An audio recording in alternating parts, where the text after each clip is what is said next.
about now. Okay, hello guys. Welcome to the Questbridge AMA with Emilio here. Emilio, would you like to introduce yourself? Yeah, hi guys. My name is Emilio Giuliani. I am a international admissions consultant. I've been working on kind of two sides of the admissions arena, so to speak, for I would say the past 5 to 6 years. So on one side, I've worked as a private education consultant, helping mostly high school students, but some graduate students apply to universities in the US, UK, Canada, and abroad. And then I also, for 4 years, worked for a university managing an admissions team myself. So I have both looked at applications as somebody who's making the decision on whether to accept or uh, decline somebody from a position, and I've helped students form their essays, structure them, edit them, and go through the strategy process of selecting universities, where to apply, what program, basically the whole thing, pretty much the whole thing from A to Z. I would say, oh, go ahead, Han. Oh no, go ahead. Yeah, I just would say I'm not an expert by any means on QuestBridge. I am looking into and learning more about it as the admissions kind of environment continually evolves. But what my kind of specialty is kind of supporting students, which is why I'm here with you guys now. Is I'm here for you guys to hopefully answer some questions and give you some insight that you may not be able to have just by Googling or just by looking on your own. So that's what I'm here for, and I hope that this is useful to you guys. Um, and thank you for having me. Okay, thank you, Emilio. So we can proceed with the first question.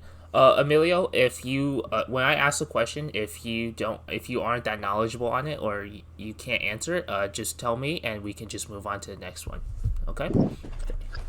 So the first question will be: what scholarships or grants are available for international students? Yeah. So this is a common question. Typically, there's much fewer scholarships or grants available on like a broader level. So if you're a domestic American student, there's a much bigger list of scholarships and grants you can apply for. Internationally, there aren't as many that apply to any university. So ones that I can think of would be, the more prestigious, like Rhodes and Fulbright, and they're these big name kind of things. Some are only applicable to graduate studies, um, but they're very prestigious, highly competitive, and it's tough to win. In terms of what is available, what is more common, and what is available, those would be university specific. So typically, when we look at, or when I work with international students and we're looking at schools to apply to, students looking to the top tier universities, the top tier are going to have some of the best financial aid and scholarships as well. And then there will also be kind of, I would say, a more middle tier that will have opportunities for international students. So there are some universities out there that focus specifically on international students, and they'll have more robust scholarship programs for students abroad. All right, thank you very much, Emilio. So the next question is: how should one go about trying to get into one particular school? Okay, so this is a great question. Um, the, the long story, the short story is by telling them. So we think of the traditional admissions process as, you put together a personal statement, you give them your grades and your test score, and you send them off. That's all very important. You want to have a coherent, compelling personal statement, and you want to have strong grades and high test scores. But the kind of X factor, the things beyond that, are how you interact with the school and your supplemental and additional information.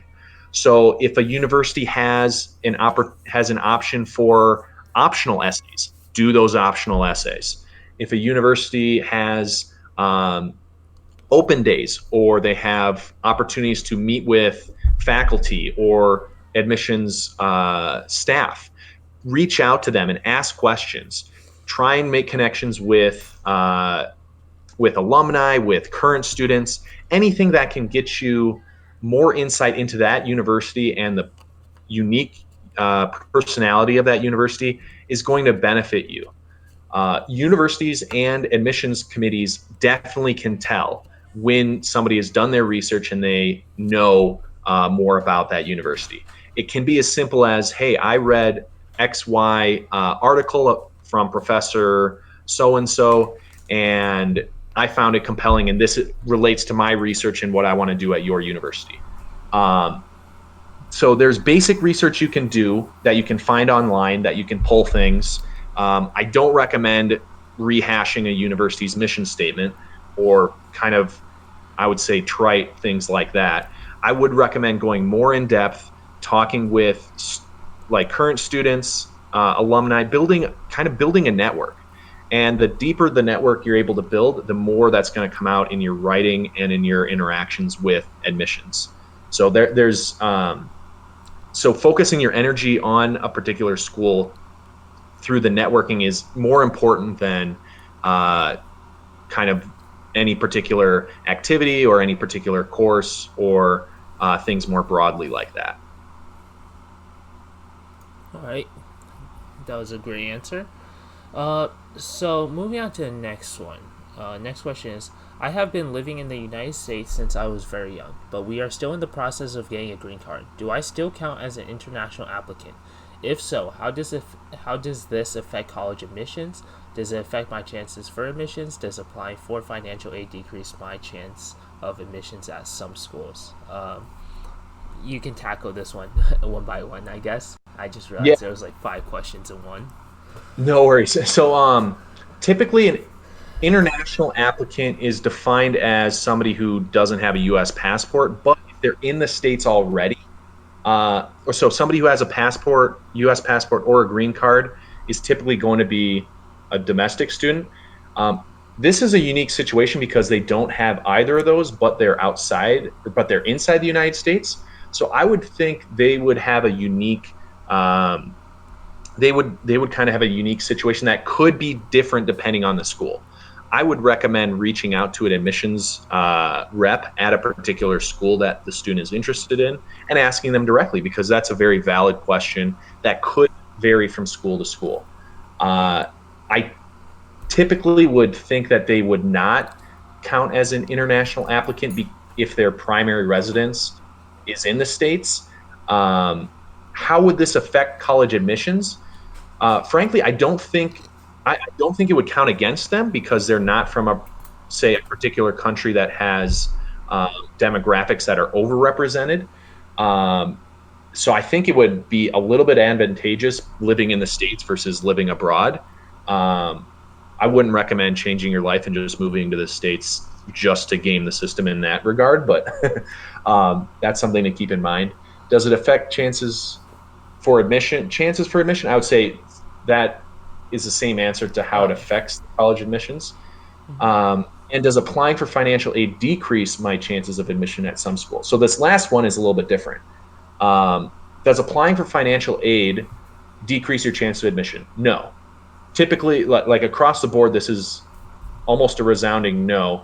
Um, Universities that are, unless it's kind of a for-profit university, they're not going to disadvantage you for needing more financial help.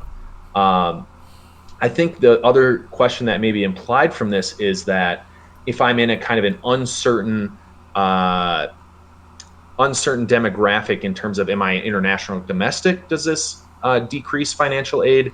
And that, I think, would potentially, if they're classified as an international student, they would be excluded from some scholarships and financial aid opportunity that would be afforded only to domestic students. All right. Okay. So let's see. So the next question actually is a little bit more Questbridge specific. I don't know if you touched in your research if you touched upon this, but how much does Questbridge regular decision boost your chances of admissions? So I think there is a marked. I think there is a level of advantage. I can't define that directly. I think applying to QuestBridge regular decision, because you're also applying earlier through a specific program, I think it's better than applying regular decision otherwise.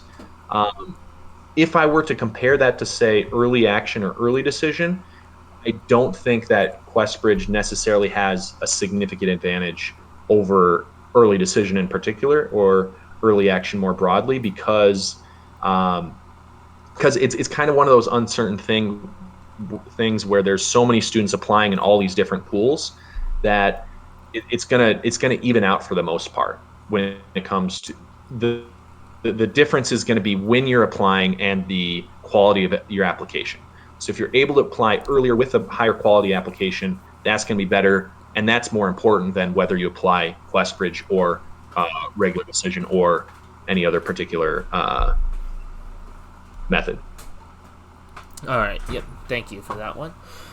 So the next one is, what's your advice for low-income U.S. citizens applying from Chinese high schools, especially in the case that they might not fit into any typical mold due to affordability reasons? American students tend to have more resources and spend more time on extracurriculars, whereas Chinese students tend to focus more on academics, and thus also revolve their activities around competition and research rather than community service, particularly since China has much less focus on the concept of community service, that it's difficult slash less accessible for Chinese students interested in community service. This is a very good question, and this is not exclusive just to Chinese students either. I would say a lot of international students who do not have the same access to our what we traditionally think of as your standard extracurriculars, whether it's music or math club or Pokemon club or um, what have you. That's how you kind of find a way around that is by doing something else, frankly. Starting an app online, being a part of a QuestBridge server where you're helping other students, starting an online initiative or an online business. These are things that anybody can do that are a little more outside the box that can count as extracurriculars. And even something as simple as uh, being a being a babysitter, being a caretaker for a family member can count as an equivalent of an extracurricular. It can count as an activity in many applications.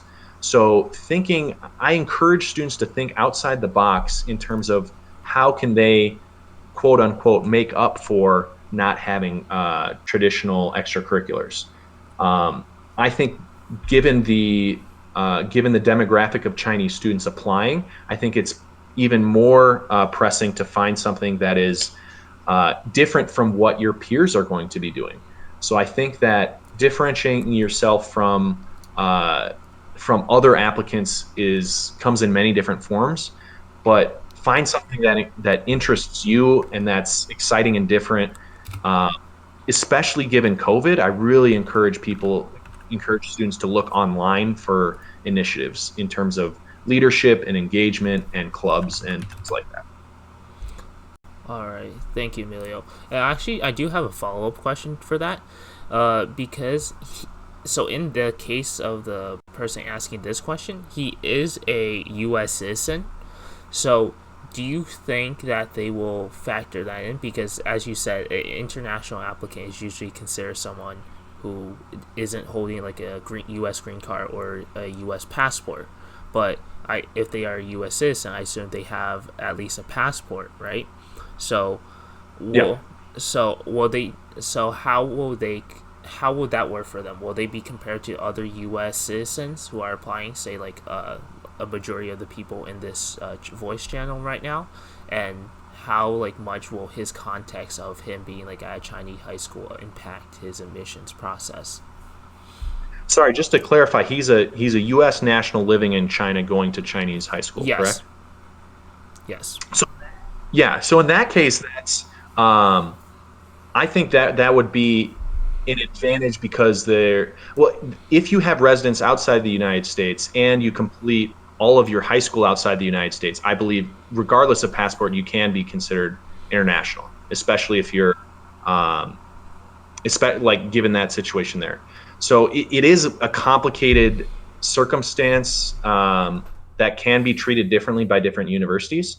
Hmm. Um, but I would like if there's a residency, I think another thing that comes up is really the residency. If there's a residency in the States, like say divorced parents, if there's a residency in the States, then that complicates it further because a student could be completing high school abroad, but also spending a lot of time in the United States. Okay, So, I see. yeah, there's not I don't want to give a blanket, yes, this student's always going to be international, or no, they're not, just because universities can treat it differently based on residency, based on how many years a student has completed in high school, and so on. Okay, thank you. Yeah, I just wanted to clarify that for whoever asked this question. So the next question is: will applicants who submit ACT/ACT be preferred over applicants who don't? Many schools are switching to becoming test optional in light of the pandemic, but will a kid who has higher test score be favored over a kid who doesn't? Does not submitting a test score put you at a significant disadvantage? Right. This is a very good question. So it's tricky because if you ask this to somebody who is an admissions representative at a university, does not submitting a test score put me at a significant disadvantage? They will say no, but submitting a high SAT or ACT will be an advantage. So there's a little bit of tricky logic at play there. It's a little bit of a circular logic. Um, they it can't count against you to not take it if it can't count against you not to take it if they're um, completely test optional. It shouldn't. But if you score high, it can make up for other factors. Say your GPA is not stellar, your extracurriculars are middle of the road or not so great. I would recommend that student, if they, especially if they're a good test taker, try for the SAT ACT because that can make a difference. Uh, the other thing that universities are doing with COVID and with uh, testing is they want to see students complete more projects. So they want to see students do more extracurriculars. So they want students to do other things that are going to show how they're going to be good and successful students and good candidates. Um, because that SAT ACT is missing. If I'm an admissions rep and I see a student who has every opportunity to take a standardized test and doesn't take it, I question why did they choose that route. Um, if in your essays you're able to reflect on how you live in a country where it's not available, if you tell a story that's compelling about your background that suggests that you don't have as much access to uh, standardized tests explicitly or implicitly, that's going to be that's going to completely or that's going to be a contributing factor. That's going to be a good thing for you. But if you don't have any real reason, I didn't take the test because I didn't want to. Uh, that's that again. It's not going to count against you, but doing other things, taking it will be beneficial. All right, thank you. That was a good answer, and I think it informed a lot of people in the chat right now.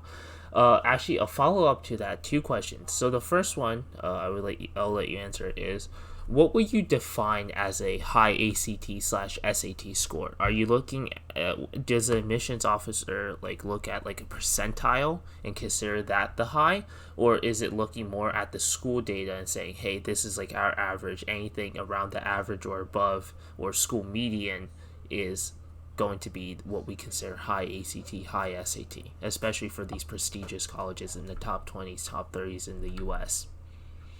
Right. Yeah. Very good. I would say it's very much school based. So it doesn't matter what percentile you're scoring, because percentile again is independent of what university scores are.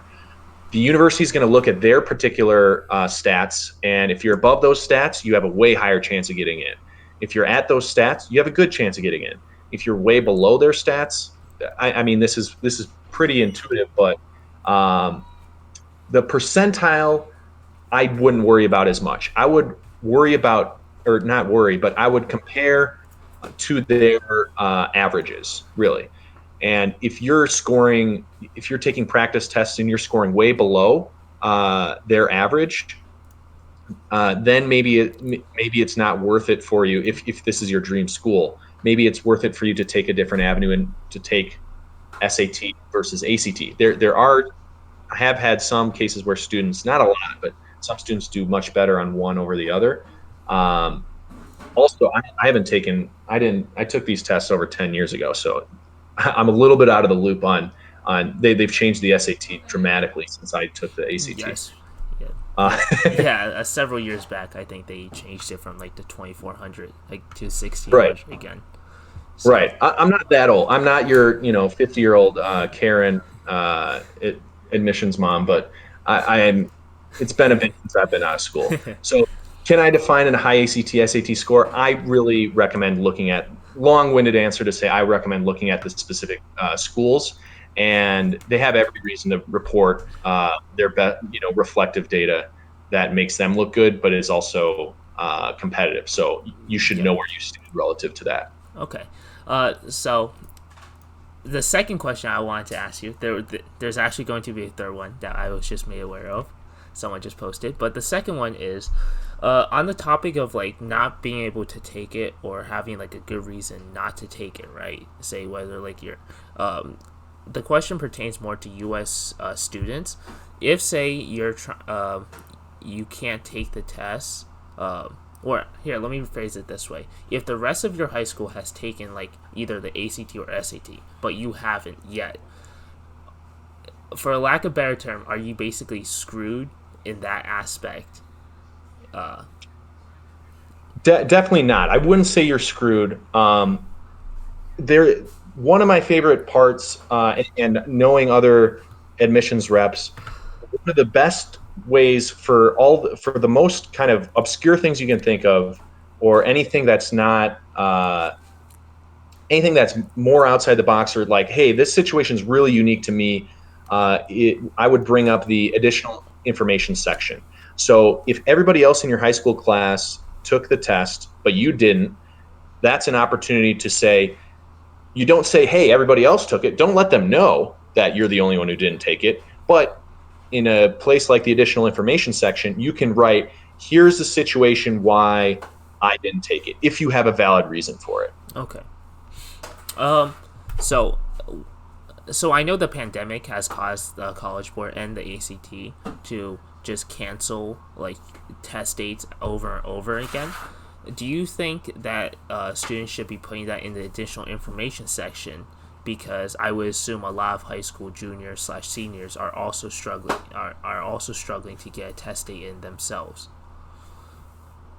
Frankly, yes. I would say if you're not able to take a test because of reasons outside your control, that's a very valid reason to explain that briefly in the additional information section. Okay. If you're, yeah. Okay. So the next one is actually going back to like the high SAT / ACT score question. Is for a school, do they consider SAT like averages / median across the board, or do they determine it like based off of ethnicity? So say like if they see you're Asian, they have one like a median ACT / SAT for Asians, and then continue on with like whites, Hispanics, that kind of thing. Right. My understanding is they don't put into people in buckets like that. They don't say, here's the score for this ethnicity, here's the score for that ethnicity. My understanding is they give you, like, they either implicitly or explicitly give student points based on a number of factors.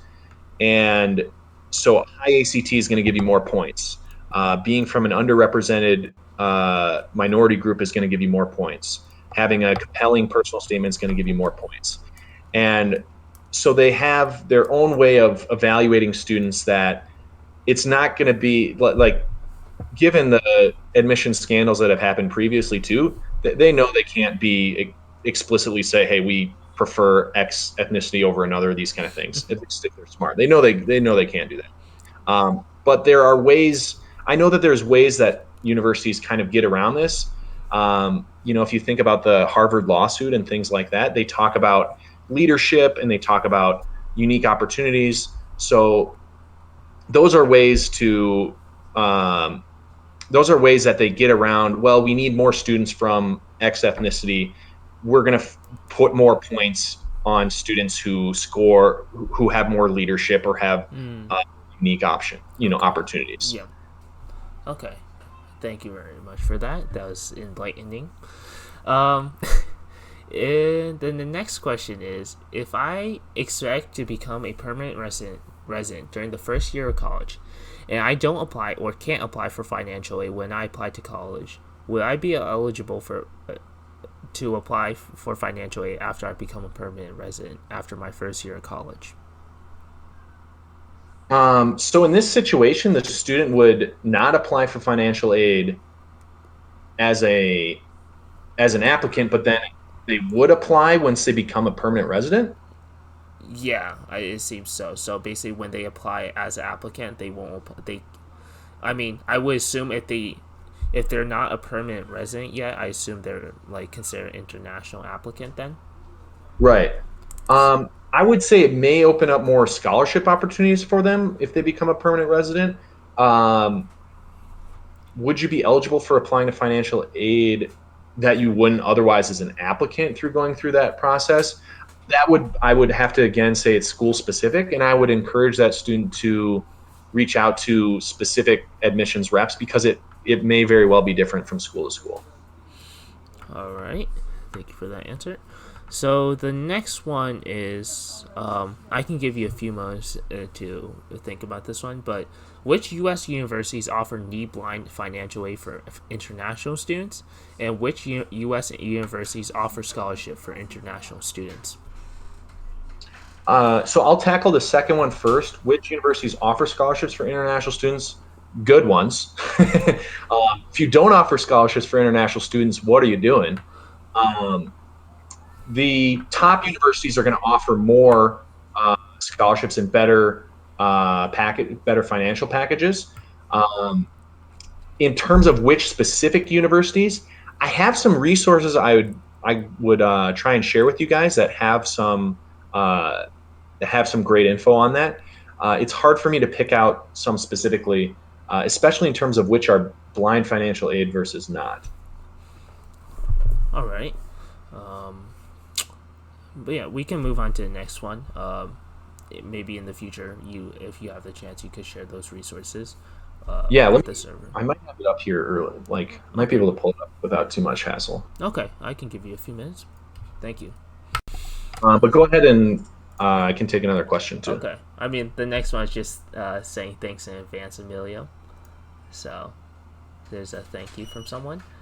And Oh, then the next one is, should international students going to school in the U.S. apply through QuestBridge? Um, yeah, this is a good question. And this is a question I specifically answered for a couple of my students just this year. So I did do some specific research on this. Um, my take on it is it depends. Um, in on one side, if you have an active high school counselor who knows the process of applying, who's helped students successfully before, or you have there's some programs out there. Bovard Scholars Program, for example, is one where you can apply for a program, get assistance from counselors like myself. College Essay Guy does this too. That's um, one program I work with.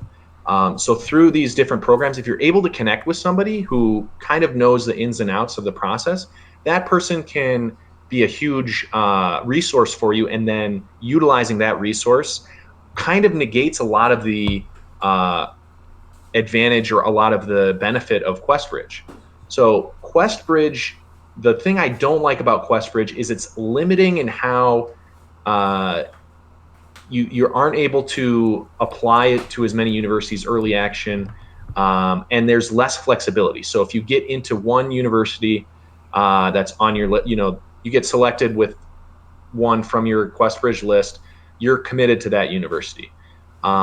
It's hard to make that decision early in the fall. It's hard to make that to know exactly which are my top 15 in order, and then and then have that be the same a couple months down the line. So the advantage of QuestBridge, I'm sure you guys probably know more of the advantages than I do in terms of resources and getting support and things like that.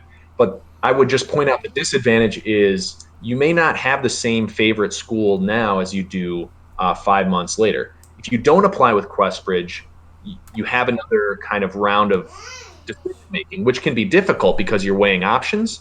But it's that kind of crisis of choice. Would you rather have more options or be locked in earlier? So I guess it's also a personality decision. Okay. Yeah. I just want to add on to a little bit of what you just said. I think one of the main advantages, you are right. You have to select. You can select up to 12 schools to apply to through the QuestBridge like national match, which is basically like an ED process. Yeah. I think the main thing that really comes out of it is they guarantee basically if you're matched, you're guaranteed 4 years of the same financial aid, regardless whether your situation changes or not later down on the Right. line. So that's just Very good point. Very good point. If you are a stellar applicant and everything is rock star about you, you should be able to get fantastic financial options with or without QuestBridge. But you're right, that is a huge, huge difference. That is a very advantageous, and thank you for bringing that up. no problem. All right, so let's move on to the next one. Uh, as an international student going to school in the U.S., will I be compared to students at my school or other international students? Both, 100%. Both. Okay. Um, in terms of, will it weigh against you one way more or the other? You will be compared more against international students or students at your school. Um, Again, it can vary by the university. Some schools, if I'm a student from Equatorial Guinea, uh, so many universities are going to be like, wow, we've never had a student from there before. This student's awesome. We want to give them more like a kind of an unsaid advantage. There may be an unsaid advantage because they want cool diversity like that. They want students who are outside the box, who aren't typical of your standard applicant. That being said, most students from Central Africa may not have the same resources as somebody who's already studying in the U.S. So, for example, one of my good friends when I lived abroad was from Swaziland, and he went to Harvard because he had a fantastic application. He had the resources to apply, and in his words, most of the other students he knew didn't have the same. Most of his high school colleagues didn't have the same connections, or they didn't have the same resources to apply. So I think it's a great thing to have international students who have resources, connections, networks in the U.S., but also have unique advantages and unique backgrounds from abroad. All right. That was a great answer. Thank you for that, Emilio. So next one is a little bit more broad. I think you touched upon it from time to time from previous questions, but it's how does the pandemic affect international admissions? Yeah, I did a webinar back on this a couple months ago. It's not irrelevant now, but it's a little dated. Long story short is, I think international admissions are going to be down overall for this upcoming year. I think that there are a percentage of students, may not be incredibly significant, but there's a percentage of students that are there are more students than otherwise that would be taking a gap year or studying closer to home, especially if they're international. So I think it's an advantage in that sense, that if you're a bright, capable student applying now internationally, you have a little bit of an advantage. You have a smaller pool to compete against compared to previous years. In broad strokes, I can get more into it if you guys want about how the test scores are more optional. I kind of hinted at this before. Universities want students to do more project based or more more extracurriculars, things like that. But otherwise, universities are desperately trying to keep things as similar as they were to previous years, just in terms of they want the same amount of international students, they want the same broad level of diversity, and they want the same uh, capable, bright, achieving students. So because it's tougher, because everything's tougher on everybody, uh, the I would say the golden opportunity for students in particular is reach out to the admissions reps at the universities you're interested in, reach out to current students, reach out to alumni, and build some connections, because that can be even more useful now than in previous years. All right, thank you for that, Emilio. So the next question is: I have lived in the U.S. for a long time and have a valid visa. Because choices on Did I lose you, Han? uh, oops, sorry, I forgot. I forgot I muted myself. Sorry about that. But yeah, No. yeah. Thank you for that answer, Amelia. So the next question is: I have lived in the U.S. for a long time and have a valid visa. Because choices on things like Common App ask for status, and choices are like U.S. citizen, permanent resident, which asks for green card information, and other. What would the student put as their status for questions like that in applications? Are students compared to domestic? I assume they mean are like the students with visas compared to domestic or international students. Um, so it's a valid visa. Well, what would it be? A student visa, like a high school student visa, like a boarding school student? Um, they're not very clear, but I would. I can try to answer that broadly. It does Yes. depend. It does depend. I mean, permanent resident is essentially a green card. So I'm guessing they don't have that because they're saying valid visa versus green card slash permanent resident. If you have a valid visa and you're in the United States, I think you would still be, but it's less than a permanent resident green card. I would venture to guess that they would be treated as an international student. Um, but they've lived in the U.S. for a long time, so this is a challenging one because it gets in those intricacies. Um, you can actually contact. I have a friend who used to work for the Common App. You can contact Common App and ask them and say, Okay. "Here's my status. What's the best designation I should get myself given the parameters that you guys have set out?" Because if they're not a U.S. citizen, if they don't have a green card, they haven't. Okay. They don't. They're not just a. Um, they're not just a undesignated international student or non-visa international student. It would be somewhere in between, kind of the typical options that the Common App may give you. Yeah. So So it's yeah. yeah. So I just asked someone who is interested in this question. In their case, their visa is a H-4 visa, which is, issued to those who are related to H-1B1 visa holders. So, Okay, so this is a daughter. This is a like a daughter son of somebody who their parent married an American citizen, is what I'm guessing. if that is what H-1B1 is, let me just quickly check. Yeah. Is it? The H-1B1 is a U.S. foreign worker one. That's the one that Okay. companies will hire foreign workers, and the foreign worker has to be in the United States, so you would be offered the H-1B1. I think this would be similar. This would be most akin to a permanent resident in that case. I would call it. I would kind of designate that as a permanent resident. Um, yeah, for a second I thought this was. I forget what's the name of the visa that's on the 90 Day Fiance. I don't know that many high schoolers are on that show or um, visa designation, because I wouldn't be able to help you out there. Okay, so, so the answer would be they would most likely be considered a permanent resident. Going back to it, if you've lived in the U.S. for a long time and you have a legal visa to be in the United States, I would default to calling that a permanent resident. And then when it came to follow up with the university or with immigration, then you would be able to explain more in depth. The Common App doesn't care as much. I think admissions counselors don't care as much as, say, the immigration authorities do. Okay, yeah, because they were interested in this question because their follow-up question is because of the net price calculator and other financial aid information on college websites.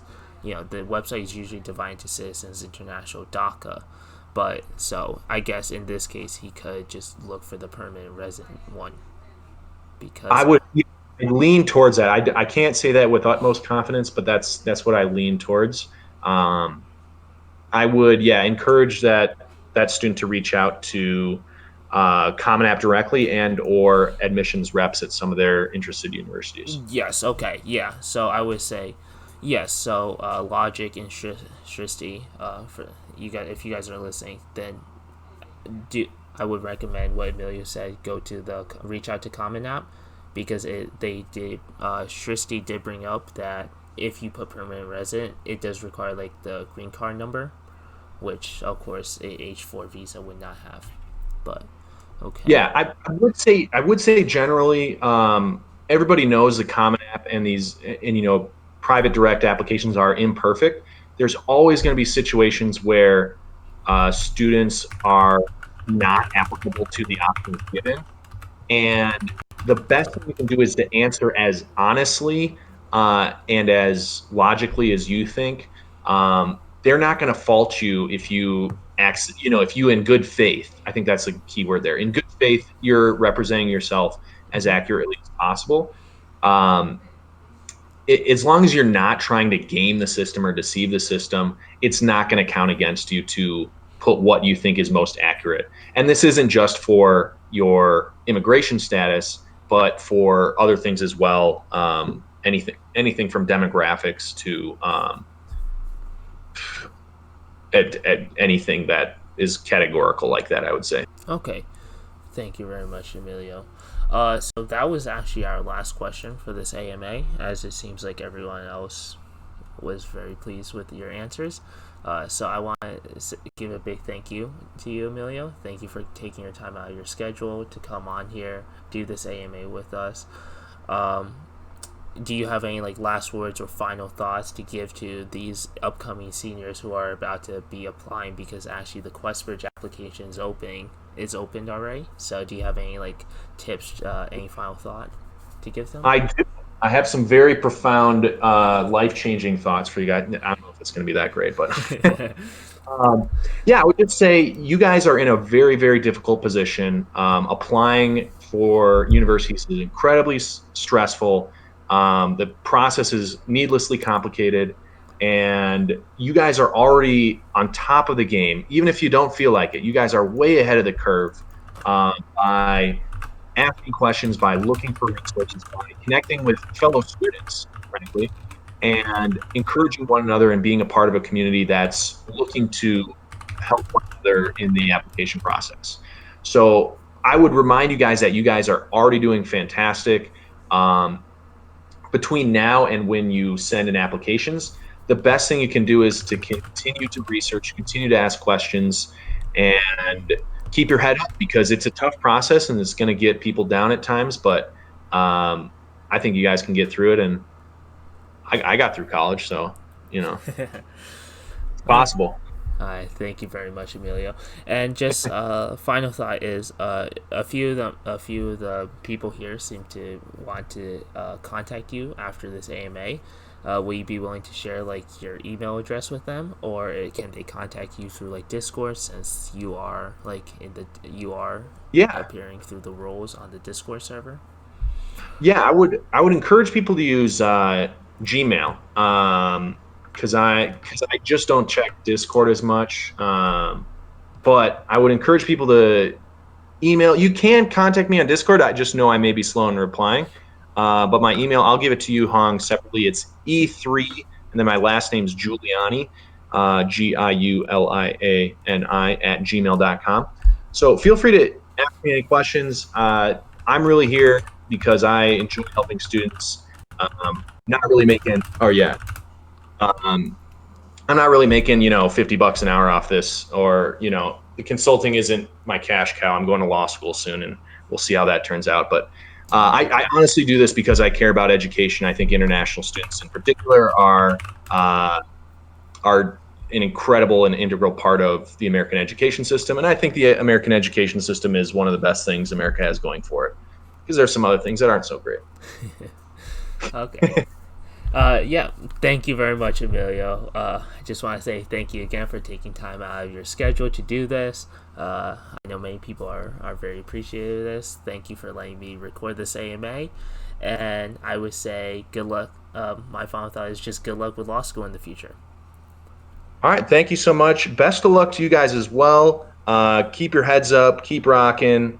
And yeah, it only gets easier after the application season.